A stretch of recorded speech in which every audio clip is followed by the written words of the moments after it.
Hello to all. This video is on graphology signature analysis. So, is your signature drawn or written? What is drawn signature? जब आप drawn signature करते हैं तब आपका body movements, hand movements सब change हो जाता है. आप एक अलग ही posture में बैठ जाते हैं और आप draw करते हैं अपनी signature को. वहीं रिटर्न सिग्नेचर जो होती है उसमें आप जैसी आपकी हैंडराइटिंग होती है वैसा ही करते हैं, कोई बॉडी मूवमेंट चेंज नहीं होता है उसमें.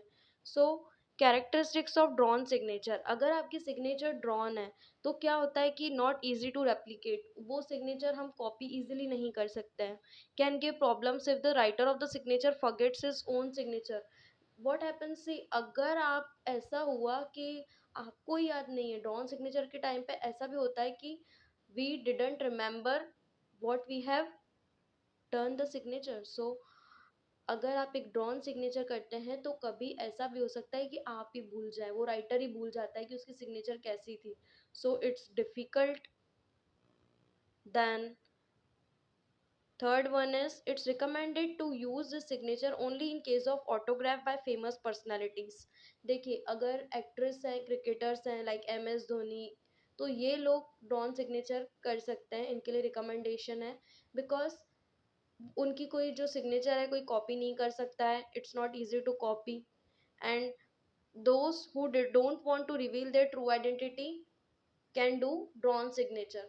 सो अगर आप अपनी देखिए, आप हैंड राइटिंग हम कोर्स कर रहे हैं ग्राफोलॉजी का, अगर आप उसमें हैंड राइटिंग को ही रिवील, आप सिग्नेचर का रिटर्न है आपका, तो उसमें आपकी हैंड राइटिंग एनालाइज हो जाती है, तो आपकी ट्रू आइडेंटिटी पता पड़ जाएगी.